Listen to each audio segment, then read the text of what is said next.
कि मुझे क्या करना पड़ेगा? हमारे पास एक औषधि है, नाम जप। अगर डिप्रेशन से ना हटा दे तो हमें बता देना। अगर बड़े से बड़े प्रतिकूल परिस्थितियों में आप मुस्कुरा के ना निकल जाओ तो बता देना। अभी पीछे बैच में यही बच्चा एक बैठा था, इन्हीं की अवस्था का होगा। इतनी सुंदर स्थिति, केवल उसने अपनी स्थिति बताई, बच्चों सामने बैठा था तो देख भी रहे थे। क्या केवल नाम जप, अच्छे आचरण, पवित्र व्यवहार, नई अवस्था है, बहुत अच्छा संभला हुआ बच्चा है। अगर हम भजन करेंगे सब कुछ हो जाएगा। जब हिंसक प्रवृत्ति करने वाला व्यक्ति, बहुत लाखों लोगों की हिंसा करने वाला, सीधे राम नहीं बोल पा रहा था, मरा मरा जब बोला तो सिद्ध हो गया। तो हमें विश्वास करना चाहिए कि भगवान के नाम में अपार सामर्थ्य है। हम नाम जप करें, पवित्र आचरण, पवित्र भोजन, पवित्र व्यवहार, अभी सब ठीक हो जाएगा। तुम चाहे और जो कुछ कर लो, नाम जप ना करो, कुछ नहीं होने वाला। करके देख लो। नाम मूल है भगवान का भजन। अगर भजन नहीं है, तपस्या नहीं है, तो सब बकवास है। चाहे जितना उपदेश दे लो, चाहे जितना उपदेश सुन लो, वो केवल पैसा कमाने का जरिया हो सकता है, लेकिन जीवन बदलने वाला नहीं हो सकता। जीवन तभी बदलेगा जब आप में भजन हो, आप में तपस्या हो, तभी जीवन बदल सकते हो, दूसरों का भी और अपना भी। तो नाम जप करो, खान पान सही रखो, कोई नशा ना करो, और ये जो आजकल चला है गर्लफ्रेंड बॉयफ्रेंड, ये गंदी बातें मत करो, सब ठीक हो जाएगा जी। अंशु शर्मा जी, जम्मू कश्मीर से। Very well. राधे राधे महाराज जी, आपके चरणों में कोटि कोटि प्रणाम। गुरुदेव, ये तो हमने देखा है कि योग मार्ग से प्रेम मार्ग की और कई संत जन आए। क्या ऐसा संभव है कि कोई प्रेम मार्ग से योग मार्ग की ओर आकर्षित हो? कभी नहीं, कभी नहीं। सांख्य योग, अष्टांग योग, कर्म योग, भक्ति योग, इन सब का फल है प्रेम। कबीरदास जी कहते हैं, पोथी पढ़ी पढ़ी जग मुआ, पंडित भया न कोय, ढाई आखर प्रेम के पढ़े सुपंडित। प्रेम, प्रेम के बाद मक्खी तब तक उड़ती है जब तक आग में नहीं, आग में बैठ गई तो भस्म हो जाती है, उड़ने की ताकत नहीं है। तो ये प्रेमाग्नि है। प्रेमाग्नि के आगे आज तक एक भी नहीं कि प्रेम का पथिक कहीं और गया। सब जगह से समुद्र में सब नदियां समा जाती, लेकिन समुद्र कहीं नहीं जाता। ऐसे प्रेम समुद्र है, और सब नदियां साधन है। सब साधन कर या फल सुंदर, प्रभु पद पंकज प्रेम निरंतर। प्रेम, प्रेम पूर्ण है, प्रेम पूर्णता है। प्रक्षण वर्धमानम सूक्ष्मतरम अनुभव स्वरूपम कामना रहितम गुण रहितम। प्रेम महान वस्तु है, उसके बाद फिर और कुछ नहीं। उद्धव जैसे ज्ञानी भी जब वृंदावन में आए, वो गोपियों की चरण रज के प्रताप से जब प्रेम को जाना, तो यहाँ की गुलमलता औषधि बनना चाहते हैं। भगवान शिव से बड़ा कोई योगी है क्या? वो भी यहाँ गोपीश्वर बनकर रास में पधारे। प्रेम के आगे कुछ नहीं। प्रेम में तो भगवान भी अधीन है। नहीं, कोई योग से भगवान को आज तक अधीन किया है क्या? चुटकी बजाई भगवान प्रकट हो गए, और प्रेम में आंसुओं में भरकर पुकारा, उसी समय प्रकट हो गए। रुदुश्रम राजन कृष्ण दर्शन लालसा, तो तासा महावीर भूत छोरी इसमें मान मुखाम्बुजा, पीताम्बर धरा सृगवी साक्षात मनमथ मनमथा। जिस समय गोपियां रुदन करने लगी भगवान के मिलन के लिए, उसी समय सर्वलोक सौंदर्य माधुर्य निधि भगवान कोटि कोटि कामों को भी मर्दन करने वाले रूप को प्रकाशित करते हुए प्रकट हो गए। तासा महावीर उन्हीं के बीच में, भूत छोरी इसमें मान मुखाम्बुजा, मुस्कुराहट मुख से प्रकट हो रही, करोड़ करोड़ काम मूर्छित हो जाए, ऐसा सुंदर भगवान श्याम सुंदर का रूप प्रकाशित हो गए। भगवान प्रेमाधीन कहे गए हैं। नहीं, कभी सुना हो कि भगवान योगाधीन, भगवान कर्माधीन? कर्माधीन जीव कहा गया है, नहीं। भगवान ज्ञानाधीन ऐसा नहीं कहा गया, भगवान प्रेमाधीन है, और उन्हीं भक्तों के अधीन इसीलिए कहा गया भक्ताधीन। प्रेम से ही रीच किया। हाँ, प्रेम, प्रेम ही एक ऐसा है जो अजित को जीत ले, अखिल कोटि ब्रह्मांड नायक को भी अधीन कर ले। वो प्रेम ही है, दूसरा कोई नहीं है। सुबोध शर्मा जी। महाराज जी, आपके चरणों में कोटि कोटि दंडवत प्रणाम। महाराज जी, गीता में ये देह कहा गया है कि ये देह जैसे पुराने वस्त्रों को त्याग कर नए वस्त्र धारण कर लेता है, ज्ञानी पुरुष, अज्ञानी नहीं, ज्ञानी पुरुष। हाँ, वैसे ही ये देह ही पुराने शरीरों को त्याग कर नए शरीर धारण कर लेता है। पर पुराने वस्त्र त्याग कर नए वस्त्र धारण कर लेने पर दुख नहीं होता, अपितु खुशी होती है, जबकि पुराने शरीर को त्यागने पर दुख होता है तथा नए शरीर की हम इसीलिए बीच में बोल दिए थे, ज्ञानी पुरुष के लिए बात है, अज्ञानी की नहीं। क्योंकि अज्ञानी आसक्त चित्त होता है, इसलिए उसे दुख होता है, और ज्ञानी वैरागी होता है, स्थूल शरीर से भी, सूक्ष्म शरीर से भी, और कारण शरीर से भी। तभी तो ब्रह्मबोध संपन्न महापुरुष कहा जाता है। जी रेशमा जी, राधे राधे प्रभु। राधे राधे महाराज जी। महाराज जी, आप कहते हैं कि जब कृष्णा जी की कृपा होती है तो वह आपको धीरे धीरे दुनिया से दूर कर देते हैं, लेकिन जब सबसे दूर हो जाओगे तो अकेलापन होता है। इसके लिए कहाँ अकेलापन होता है? तुमने देखा कहाँ है? कभी दूर हुई हो? केवल कल्पना कर रहे हो। हम अकेले बचपन से दूर हैं, हम अकेले। अभी तो आपसे इतने लोग नहीं मिलने आते होंगे जितने लोग हमसे मिलते हैं। ये तो बाहरी है, और अंतर में हमारे प्रभु हमारे साथ हैं, हर कदम हर पल हमारे साथ है। इतना सुंदर प्रभु, इतना सुंदर प्रिया जो हमारे साथ है, हमें और किसके साथ की जरूरत है? यहाँ जितने साथी सब मरण धर्मा है, कब मर जाए कब बिछुड़ जाए कुछ पता नहीं। वो अविनाशी प्रीतम हमारे साथ है, तो हम अकेले कि तुम अकेले हो? तुम पति पुत्र परिवार के साथ रहते हुए भी अकेले हो, क्योंकि कोई तुम्हारा साथी नहीं, ना वो तुम्हें जानता ना तुम उसको जानते हो। सब परदेसी की तरह रह रहे हो। जानते हो अपने पुत्र को कौन है? अपनी पत्नी को जानते हो कौन है? अपने पति को जानते हो कौन है? किसी से कोई परिचय नहीं, माने बैठे। जान जाओ तो भगवान है, भगवान है, पति रूप में भगवान है, पुत्र रूप में भगवान है, पत्नी रूप। अगर ये जान जाओ तो तुमको भी वही गति होगी जो बड़े बड़े संतों को होती है। पर ये तो जानते नहीं। तो अकेलापन के सच्चा पूछो तो अकेलेपन आपको खाता है, हमें थोड़ी अकेलापन खाता है। हमारे तो बाहर, तुम्हारे तो 4 परिवार होंगे, हमारे तो 40,000 परिवार है। तुम्हारा कोई नहीं है संसार में, नहीं है, हमारा है, प्रीतम है, हमारे भगवान है, हमारी प्रिया जो है, हमारे लाडिले। तुम्हारा कोई नहीं है। तुम जिनको देख रहे हो सब मरण धर्मा, कभी भी मर सकते हैं, पूरे के पूरे एक साथ मर सकते हैं। हमारे प्रीतम नहीं मरेंगे। ये शरीर छूटेगा तब प्रीतम मिलेंगे, ऐसी बात नहीं। शरीर रहते ही प्रीतम का सानिध्य अनुभव होता है। पर भजन करो, भजन जीवन में नहीं होगा तो यही लगेगा। जितने संत महात्मा है वास्तविक जो भगवान के मार्ग में है, उनको अकेलापन खाता है क्या? वो अकेले की तरफ भागते हैं, दूर हमसे मिलो मत। क्यों? तुम मिलोगे तो उससे मिलने में बाधा पड़ जाएगी। मुझे अकेला रहने दो, जिससे मैं अपने प्यारे की याद में खो जाऊं और प्यारा ही आके मेरे से मिले।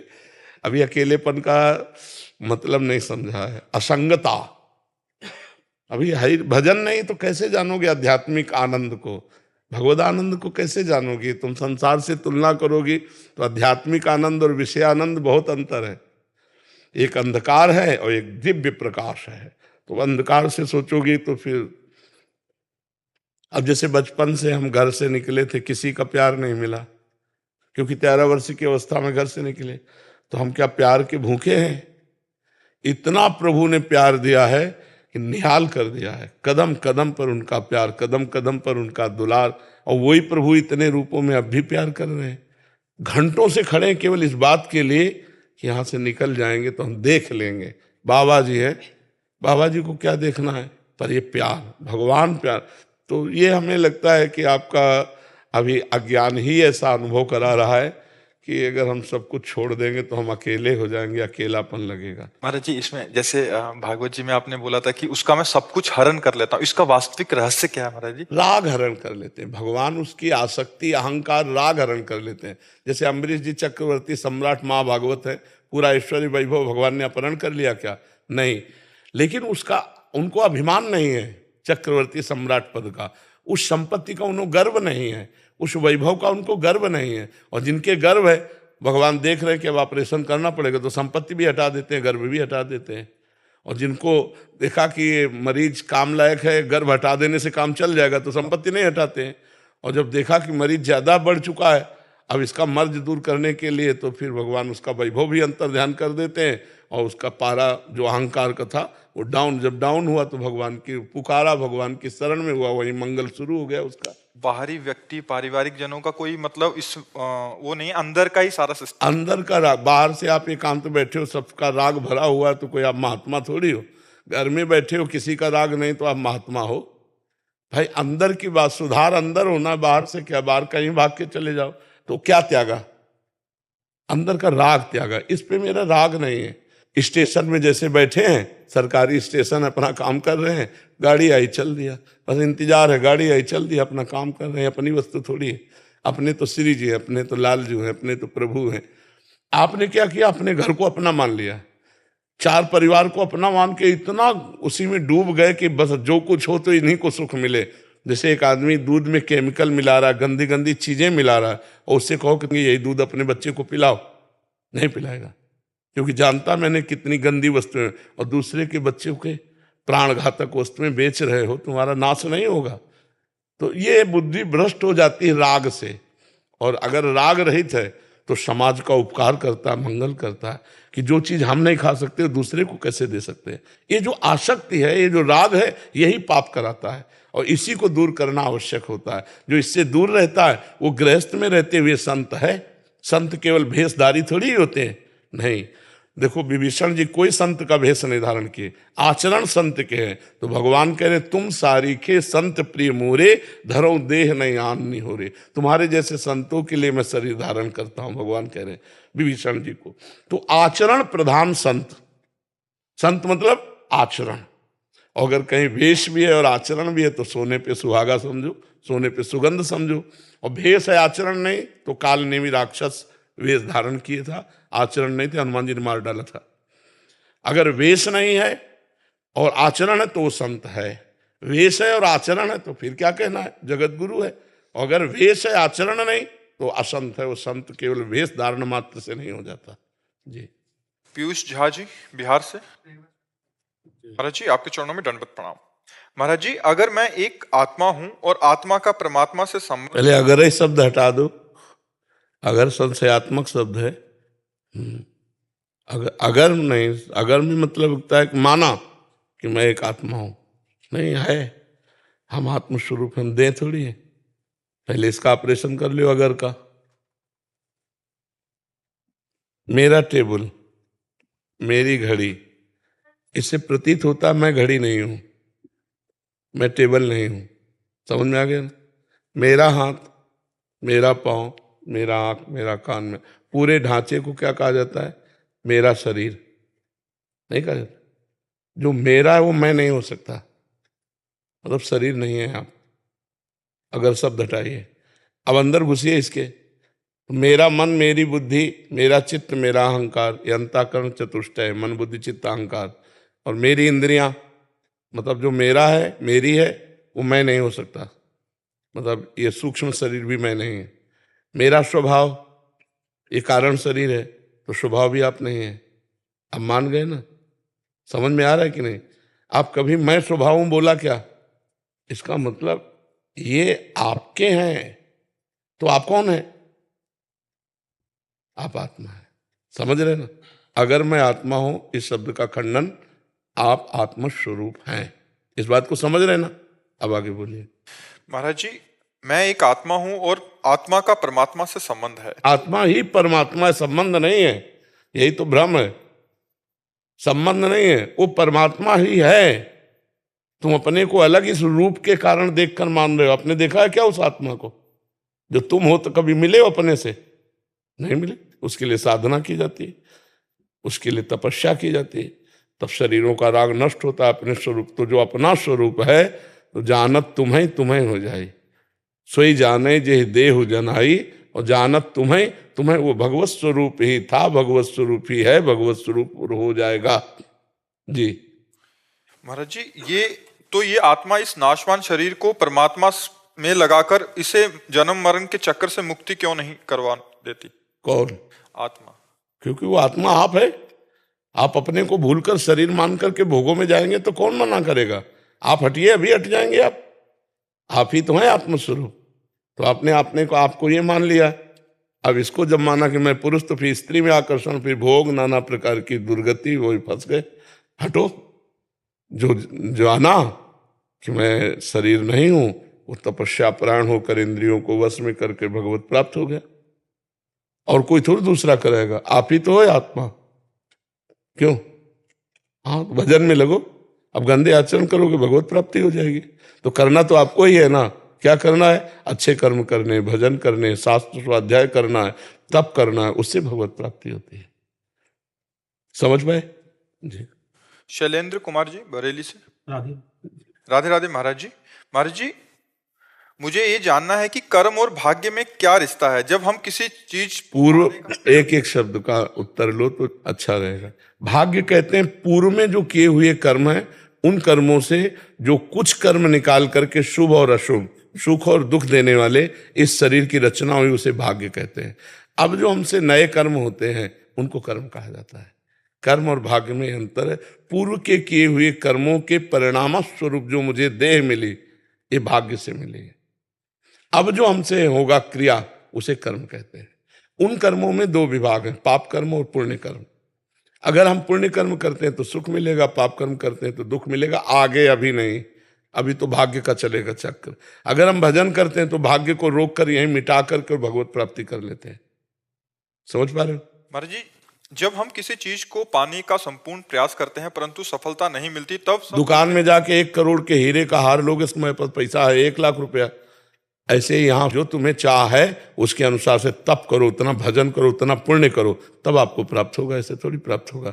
एक पापी आदमी बहुत धनी दिखाई दे रहा, बहुत सुख सुविधा दे, वो पूर्व का पुण्य आत्मा है, उसने पुण्य किया है। अब वर्तमान में उसकी खेती पाप की है, पूर्व का पुण्य है, इसलिए खूब सफल है। और जिस समय पूर्व का पुण्य खत्म हो जाएगा, उस समय उसकी विध्वंस हो जाएगा, पतन हो जाएगा, उसका नाश हो जाएगा। समझ पा रहे हो जी? डॉक्टर गौरी जी छत्तीसगढ़ से। महाराज जी, मैं एक मनोवैज्ञानिक हूँ, डॉक्टर हूँ। मैं मन का विषय पढ़ाती हूँ एवं उस पर शोध करती हूँ। पिछले सालों से मैंने मानसिक दिव्यांग बच्चों की सेवा में अपना मन लगाया। मुझे लगता है ईश्वर ने मुझे चुना है। लोग कहते हैं ये प्रारब्ध है। तुम जो महाराज जी कहना चाहते हैं कि लोग कहते हैं कि तू महापापी है, तब तेरे कोई ऐसियों की सेवा का मौका मिला है। तो महाराज जी कहना चाहते हैं कि ये तो मेरा प्रारब्ध है या महापाप कोई मेरे द्वारा बना है? भगवान ने ये कृपा की है आपको ऐसे लोगों की सेवा में तत्पर करने के लिए। आप उनको ऐसे वाक्य बोलिए जिनसे उनकी निगेटिव सोच खत्म हो। आप उनको ऐसा प्रोत्साहन कीजिए जिससे उनकी सकारात्मक वृत्ति बढ़े, उनका उत्साह बढ़े। लोगों को तो लोग तो बातुल भूत विवश मतवारे, ते नहीं बोले वचन विचारे, तिनकर कहा सुनी नहीं काना। इनकी बातें कान से नहीं सुनी जाती। जो मूढ़मती हैं, जो उद्दंड पुरुष हैं, वो कुछ भी बोल सकते हैं, किसी को भी बोल सकते हैं। अपने को देखना है कि भगवान ने मुझे चुना, मुझे ये सेवा दी।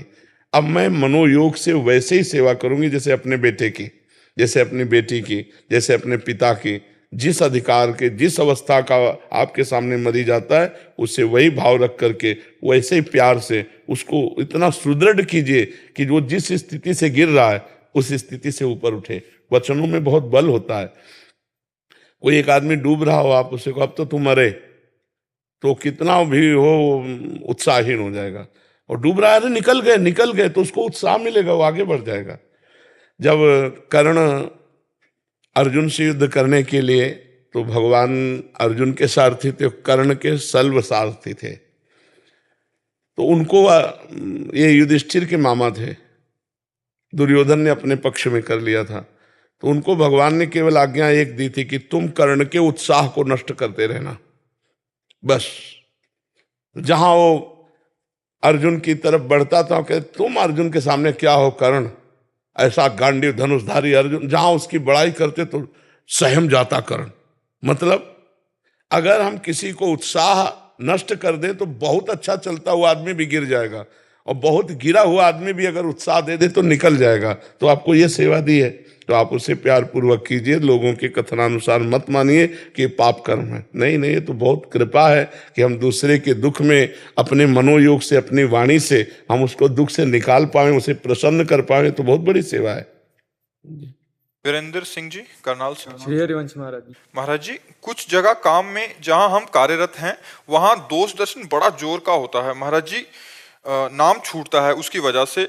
बार बार मन और संग वहीं गिराता है। महाराज जी ऐसी, लेकिन हमको फिल्म में दोष दर्शन तो नहीं होता, पर ध्यान देखना है। जैसे फिल्म में मारा जा रहा है, कत्ल हो रहा है, तो हम मनोरंजन करते हैं कि ये एक फिल्म है। हमने पहले दिमाग में बैठा लिया है कि एक ये फिल्म है, एक झूठा नाटक है। हम केवल देख रहे हैं, वाह यार क्या खलनायक है, क्या हीरो है, हम वो मनोरंजन कर।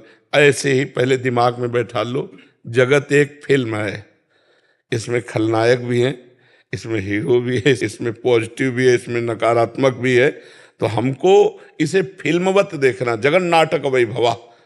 वही परमात्मा एक जगन नाटक कर रहा है, कहीं खलनायक का रोल कर रहा है, कहीं हीरो का रोल कर रहा है, कहीं हीरोइन का रोल कर रहा है, कहीं अच्छा रोल कर रहा है, कहीं एक परमात्मा केवल है, वही सब रोल कर रहा है। अब हम किसको दोषी बनाएं, किसको अच्छा कहें, किसको बुरा कहें? वही जब है तो अच्छा बुरा क्या है?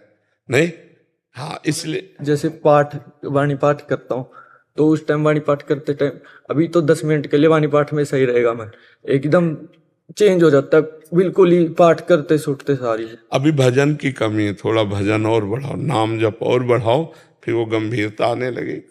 तेरे भावे जो करे भलो बुरो संसार, नारायण तू बैठ के अपनो भवन बुहार। बुरा जो देखन मैं चला, बुरा न मिलिया कोई, जो दिल खोजूं अपनो तो हमसे बुरा न। तो ये परमार्थ है, ये अध्यात्म है, इसमें दूसरों की तरफ नहीं देख जी। करण जी नागपुर से। श्री हरिवंश महाराज जी। जी श्री हरिवंश महाराज जी, जैसे हम आपसे मिलने के लिए प्रतीक्षा करना पड़ता है हमें, क्या वैसे ही निकुंज में श्री जी से मिलने के लिए भी करना पड़ता है? अरे जन्म जन्म प्रतीक्षा ही तो कर रहे हैं, और क्या कर रहे हैं? जब से तुम बिछुरे पी प्यारे, कबहु न पायो चैन, दरस बिन दूखन लागे नैन। प्रतीक्षा ही तो कर रहे हैं हम, उनको पुकार रहे हैं, उनकी प्रतीक्षा कर रहे हैं, उनकी बाट जो रहे। और वो जब कृपा करेंगे तब मिलेंगे, और जब मिलेंगी तो निहाल कर देंगी, इसी आशा से। जैसे मान लो आप खड़े हैं, सर्दी का समय, बैठने की व्यवस्था भी नहीं, बाहर खड़े हैं, लेकिन आपको इंतजार है कि कुछ मिनटों बाद जो हम लालसा लेकर आए, हम सम्मुख बैठेंगे, हम बात करेंगे, हम निहाल हो जाएंगे। तो वो लालसा आपको कष्ट नहीं लग रहा, खड़ा होना कष्ट नहीं लग रहा। ऐसे ही जब हमारी लालसा भगवान की प्राप्ति की होती है, तो हम कोई गाली देता है, कोई अपमान करता है, कोई प्रणाम करता है, कभी भूखे रहना पड़ता है, कभी छके हैं, हर परिस्थिति सह लेते हैं, क्योंकि मुझे प्रभु से मिलना है। इंतजार तो करना ही पड़ता है, लेकिन निकुंज में नहीं, इस भूतल पर।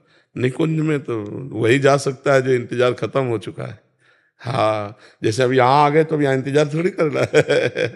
हाँ जी। करमवीर सिंह जी चंडीगढ़ से। श्री हरिवंश महाराज जी, आपके चरणों में कोटि कोटि दंडवत प्रणाम।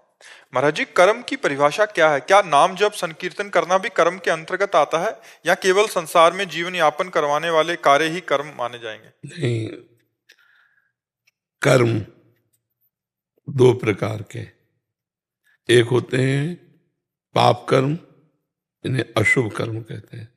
एक होते पुण्य कर्म, जो सुख प्रदान करने वाले होते हैं, इन्हें भगवद अर्थ कर्म कहते हैं। जैसे नाम कीर्तन है, अगर आप इसे क्रिया कहेंगे तो भगवत स्वरूप है। ये त्रिगुणातीत क्रिया है, ये त्रिगुण के अंतर्गत है। भगवान की कथा कहना, भगवान का नाम कीर्तन करना, भगवान की सेवा करना, ये त्रिगुणातीत कर्म है। ये मुक्त करने वाला है। दो कर्म बांधने वाले हैं, एक निषिद्ध कर्म पाप कर्म, और एक शुभ कर्म पुण्य कर्म, ये दोनों बांधने वाले हैं। लेकिन ये जो त्रिगुणातीत कर्म है, भगवान का नाम जप करना, ये भी एक क्रिया है, पर ये त्रिगुणातीत क्रिया, त्रिगुण माया सतोगुण रजोगुण तमोगुण से परे है। ये मुक्त करने वाली, वो बांधने वाली है। तो अगर हम इनको कर्म कहते हैं तो ये भगवद अर्थ कर्म है, ये भगवत स्वरूप है। ये कोई सांसारिक कर्म नहीं है, बांधने वाले नहीं। समझ पाया? जी महाराज, जैसे कहते हैं कि मान लो संसार में कहते हैं कर्म उसी को मानते हैं अभी जो जीवन